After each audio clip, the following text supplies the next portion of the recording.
어떤 데이터 타입 t가 주어졌을 때 t가 스코프드 인원 프로퍼티를 갖고 있는지 여부를 체크하는 메타 펑션에 대해서 알아보도록 하겠습니다.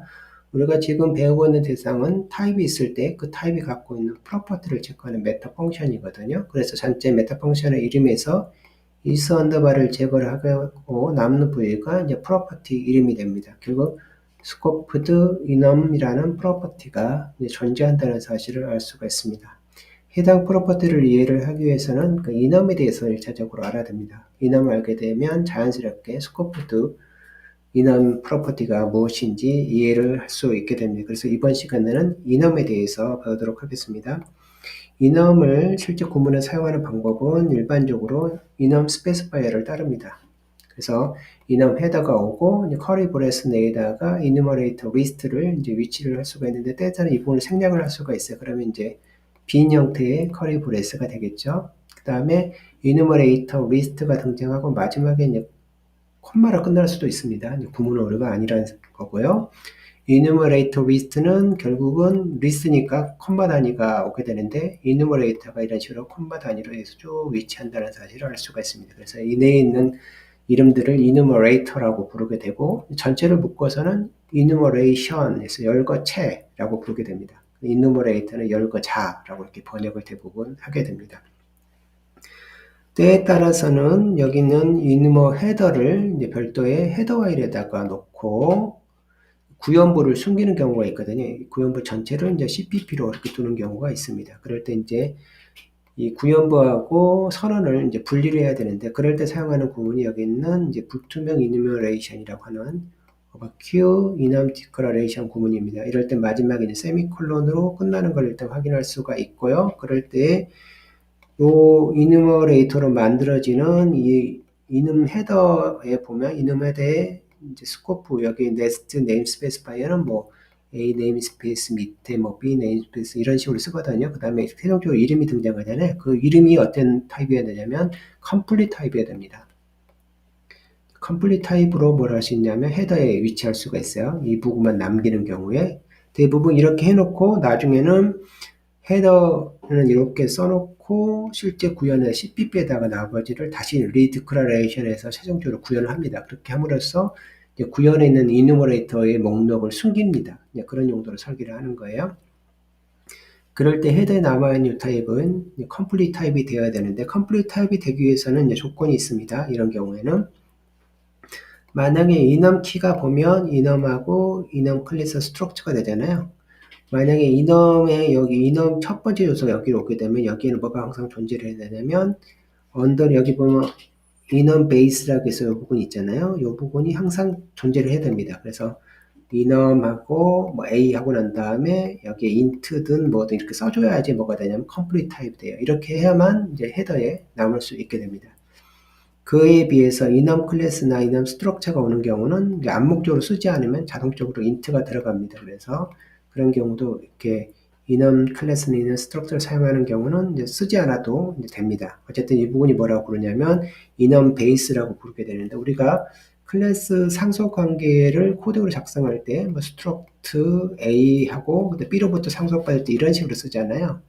요게 이제 비슷합니다. 그래서 이넘 베이스라고 해서 이렇게는 여기엔 타입이 B라는 클래스 타입이 오잖아요. 여기는 정수형 타입이 옵니다. 그래서 마치 정수형으로부터 뭐 상속받은 느낌을 만들고 있는데 이거를 뭐라고 부르냐면 언더라인 타입이라고 불러요. 언더라인 타입이라는 거는 이런 의미입니다. 자, int는 타입이잖아요. int가 사용하고 있는 메모리 사이즈, 그 다음에 얼라이먼트 정보를 그대로 가져옵니다. 가져오고 여기가 우리가 그 어떤 타입을 표현할 때는 오브젝트 리프레젠테이션이라는 게 있고 그 다음 그 내부에 이제 밸류 리프레젠테이션이라고 있었잖아요. 그래서 여기서 이렇게 해놓고 여기는 밸류 리프레젠테이션을 그대로 사용을 해요. 그래 놓고 이걸 통째로 묶어서 뭐라 그러냐면 int에 대한 오브젝트 리프레젠테이션이 아니라 A에 대한 리프레젠테이션이라고 이렇게 합니다. 그러니까 전체 구조 내부적인 밸류 표현하고 메모리 크기 얼라이먼트는 int로부터 가져오지만 전체 완성된 폼은 이제 이넘에 대한 이제 객체 표현으로 보는 겁니다. 그래서 기절을 이루고 있다고 해서 언더라인 타입이라고 부르게 됩니다. 자, 이런 식으로 디자인이 되어져 있어요. 그래서 여기서 이제 한 가지 또 알아야 될 내용은 그 컴플리트하고 인컴플리트 되는 내용을 좀 알아야 될 것 같아요. 우리가 스트럭처 S에 대해서 얘기를 할 때 이름이 등장하고 이제 스트럭처 S에서 이쪽에다가 이제 구현을 하게 되잖아요. 그럴 때 일반적으로 이름이 등장하고 커리 브레이스 전까지를 인컴플리트 하다 부르고 그 다음에 커리 브레이스를 닫히는 커리 브레이스를 지나는 순간 컴플리트해진다라고 얘기를 하잖아요. 그런 개념이 이 이놈에도 똑같이 있습니다. 그럴 때 일단 기준이 있어요. 가장 기본적인 개념은 뭐냐면 이놈에 대해서 언더라이닝 타입이 결정되는 순간 그때부터가 이제 컴플리트하게 됩니다. 예를 들어서 이놈 A라고 해놓고 이런 식으로 작성을 했어요. 여기 이제 이누머레이터가 있을 겁니다. 있을 때 이 A에 대해서 언더라인 타입이 결정되면 그 순간 뭐가 되냐면 컴플리트하게 된다는 소리죠. 근데 요거만 봐서는 알 수가 없잖아요. 그래서 내부를 컴파일러가 이 이누머레이터를 막 조사를 합니다. 조사를 해서 거기는 값을 조사하고 난 다음에 여기 있는 커리 브렛을 딱 만나는 순간 뭘 결정하냐면 언더라인 타입을 결정을 해요. 그래서 일반적인 이넘 클래스 같은 경우는 이 커리 브렛을 지나는 순간 컴플리트하게 됩니다. 그런데 만약에 여기다가 예를 들어서 이제 언더라이닝을 쓰게 돼요. 뭐 여기다가 여기 안쪽에다가 콜론 쓰고 인트 쓰게 되면 어디서부터 시작하냐면 인컴플리트하고 이름이 등장해서 인트까지 여기까지 왔을 때는 몰라요. 그래서 여기 세미콜론 딱 쳐서 인트가 딱 확정되는 순간 여기 딱 t를 지나는 순간 a는 뭐가 되냐면 컴플리트하게 됩니다. 이런 식으로 언더라인 타입이 결정하는 시점에 따라서 컴플리트하고 언컴플리트이 이제 갈라지게 됩니다. 그래서 스펙 문서에도 이제 그 부분에서 엄밀하게 언급을 하고 있어요. 제가 하나를 여기 가져와 봤는데요. 여기 보면 이런 얘기가 있습니다. 여기 보면 픽스드란 말을 쓰고 있는데 이제 뒤에 이제 언더라인 타입을 말해요. 언더라인 타입이 픽스드 되어 있다 이런 식으로 표현하거든요. 그래서 언더라인 타입을 명시적으로 코딩으로 작성하게 되면 픽스드 되어 있다라고 표현합니다. 그럴 때 픽스되어 있는 경우에는 언제까지 인컴플리트 하냐면 처음에는 인컴플리트 합니다. 그러다가 이 베이스 인원 베이스가 딱 결정되는 순간부터가 이제 컴플리트하게 돼요. 인트에서 인트를 딱 지나는 순간 그 다음부터 이제 컴플리트해진다라고 얘기를 하고 있습니다. 그래서 중요한 거는 언더라인 타입으로 컴플리트나 언컴플리트가 결정이 난다는 사실을 기억할 필요가 있고요. 그 다음 한 가지 이제 중요한 사실 중에 하나는 이넘 클래스로 시작하는 구문들은 암묵적으로 이 부분이 이제 쓰지 않으면 인트가 들어갑니다. 그렇지만 이넘 같은 경우는 써주지 않으면 마지막 커리 브레스를 지나야만 알 수가 있고요. 그 다음에 여기 부분에 대해서 좀 하나 더 언급해야 될 것 같은데 예를 들어서 스트록 이넘에서 A를 만들었어요. 그래서 여기다가 뭐 A는 3이다. B는 뭐 4다. 뭐 이런 식으로 작성하게 되면 요것도 이름이잖아요. 이누머레이터라고 부르잖아요. 요 녀석은 어디서 결정이 나냐면 완성이 되냐면 요 A라는 녀석이 값이 결정되는 순간은 여기 있는 요 콤마 바로 전에 결정이 납니다. 그래서 이 부분은 요 A라는 이름 자체는 여기서 결정이 나요. 그래서 이 부분을 뒤에다 쓸 수가 있습니다. 이렇게. 이런 식으로 쓸 수가 있습니다. 이름이 완성이 되는, 요 이름이 이제 곧바로 콤마를 지나는 순간 이 녀석은 이제 완전한 이름으로서의 역할을 합니다. 네, 그렇고요. 그 다음에 이제 우리가 스코프드에 관련된 내용을 알아보도록 하겠습니다. 스코프드라는 용어는 여기 두 개를 사용하는 선언을 스코프드라고 그러고 그다음 이놈만 사용하는 것을 언스코프드라고 부르거든요. 일반적 스코프라는 용어는 이런 의미를 갖고 있습니다. 우리가 네임스페이스도 스코프를 가지고 있다라고 했는 그 스코프 있잖아요. 영역. 그걸 둘 다 갖고 있어요. 이것도 갖고 있고 이것도 갖고 있습니다. 그럴 때 다른 점이 있어요. 이눔에 등장하는 이누머레이터들을 이름을 여기다가 일반 여기 같은 경우는 자기 자신에다 이름을 바인딩하지만 이거를 자신을 포함하는 상위 스코프에다 이름을 바인딩해 동일한 이름을 그걸 이제 듀얼 바인딩이라고 부르는데 동일한 이름을 자기만 넣는 것이 아니라 상위 스코프까지 넣도록 되어져 있습니다. 이게 이제 이넘이고요. 이넘 클래스나 있는 스트럭처 같은 경우는 그 내부에 등장하는 이누머레이터 이름에 대해서 자기 자신에만 딱 가지고 있어요. 그래서 자기 자신의 스코프에다만 이름을 바인딩하는 이넘을 스코프드 이넘이라고 부르게 됩니다. 구문적으로 여기 들어가는 거고요. 그러니까 언더라인 같은 경우에 이렇게 쓰게 되면 언더라인 타입을 여기다가 쓰게 되잖아요. 그럴 때 이제 픽스드 되어 있다. 쓰는 경우. 그 다음에 쓰지 않는 경우에 대해서는 이제 컴파일러가 조사하면서 마지막에 그 픽스드 여기는 언더라인 타입을 결정하게 됩니다. 그래서 구문적으로 쓰여져 있는 경우를 이제 픽스드 되어져 있다라고 얘기를 합니다. 대부분 이제 설명을 거의 다 한 것 같아요. 이런 식으로 사용할 수가 있고요. 그 다음에 이름 부분을 보게 되면 여기 이넘 키가 이제 3개 중에 하나고, 그 다음에 이넘 헤더 부분을 보게 되면 이런 식으로 씁니다. 그래서 보면 여기 첫 번째 네스트 네임 스페이스바이어잖아요. 그래서 뭐 A 네임 스페이스 밑에 B 이런 식으로 하고 마지막에 이제 E라는 실제 이제 이름이 등장하게 됩니다. 이 부분을 앞에가 생략될 수가 있고요. 이런 식으로 만들 수가 있습니다. 그 다음에 여기만 보면은 그 이넘 클래스에 뭘 할 수 있냐면 여기 이넘 헤더가 사라질 수 있잖아요. 그럼 이름 없는 이넘을 만들 수가 있네요. 그렇죠? 그렇지만 여기 보면 불투명 이넘 디클러레이션을 사용하는 경우에 대해서는 어떻게 할 수 없냐면 이름을 생략할 수가 없어요. 불투명 이름을 하기 위해서는 불투명 이넘 디클러레이션을 위해서는 이름을 생략할 수가 없고, 그 다음에 여기 최종적으로는 언더라인 타입이 결정이 나야 됩니다. 그래야만 헤더에 위치할 수가 있고, 재선하는 과정에서 CPP에 이제 실제 구현부를 둘 수가 있게 됩니다. 이런 식으로 되어져 있어요.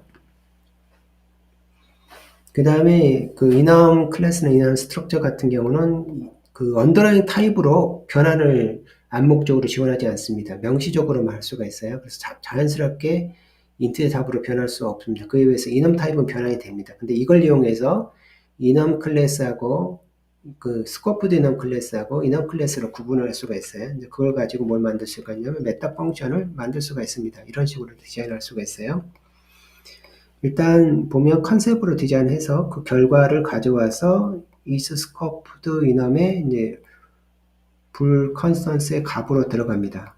이렇게 들어가게 돼요. 근데 어떤 식으로 구현했는데 봤더니 일단 2가 전달되면 2가 그 이넘이 돼야 됩니다. 일단 이넘 내에는 스코프드하고 언스코프드가 있잖아요. 근데 여기서 이제 두 번째에서 이제 장난을 치는 거예요. 어떤 식으로 치냐면 스코프드라는 그 이넘은 인티저 타입으로 변화는 안 되잖아요. 그래서 여기서 호출하게 되면 얘가 딱 호출됩니다. 그래서 이 녀석이 선택이 되어야죠.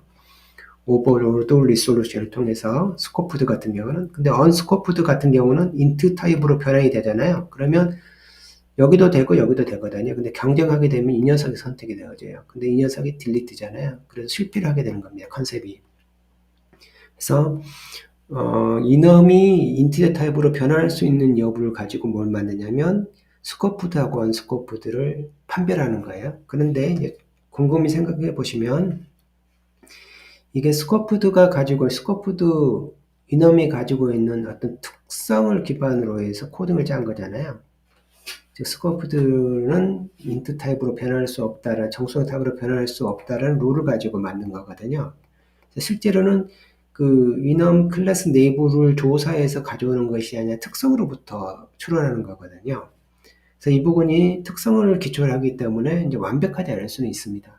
본질적으로는 실제 그 이넘에 들어가 있는 정보를 내부의 메타 정보가 있어서 메타 정보를 가져와서 해석을 해야 되잖아요. 그래서 이걸 위해서 등장하는 것이 리플렉션에 있는 함수들입니다. 리플렉션 함수들은 이 곧바로 이러한 그 특성이 아니라 그 특성을 만드는 본체를 찾아가요. 본질을 찾아가서 정보를 가져옵니다. 그래서 리플렉션이 기존의 메타 펑션에 비하면 굉장히 그 성능적인 이슈도 성능도 빠르고 정확한 정보를 가져올 수 있는 특징을 가지게 되어 있어요. 어쨌든 이 리플렉션이 없기 전에도 이런 방식으로 해서 어떠한 타입이 갖고 있는 특성을 기반으로 해서 메타 펑션을 구성해 왔습니다. 또는 그 패턴을 기반으로 해서 이제 메타 펑션을 구현을 해 왔잖아요. 여기는 이제 특성을 기반으로 해서 만든 경우입니다. 이렇게 해서 이넘 클래스를 만들 수가 있습니다. 그 다음에 언더라인 타입에 대해서도 알아보면 언더라인 타입은 이제 언더라인 타입에 대한 메모리 사이즈를 가져옵니다. 언더라인 타입이라는 거는 일반적으로 이렇게 보시면 돼요. 일단 이넘에 A라는 녀석이 있고 그 언더라인 타입에 인트를 줬다 그러면 인트가 가지고 있는 오브젝트 리프레젠테이션이 있고 내부의 값을 구성하고 있는 밸류 리프레젠테이션이 있잖아요. 그 다음에 이제 이 타입이 가지고 있는 얼라이먼트하고 메모리 사이즈, 얼라이먼트 그대로 가져옵니다. 가져와서 이제 A에다 쓰려는 거예요. A에다 쓰는데 이 오브젝트 이 밸류도 그대로 쓰고 오브젝트를 딱 바꾸고 이 오브젝트는 A에 대한 거야 라고 바꾸는 겁니다. A에 대한 오브젝트 리프레젠테이션인데 내부를 보니까 value가 int에 대한 value 리프레젠테이션이네.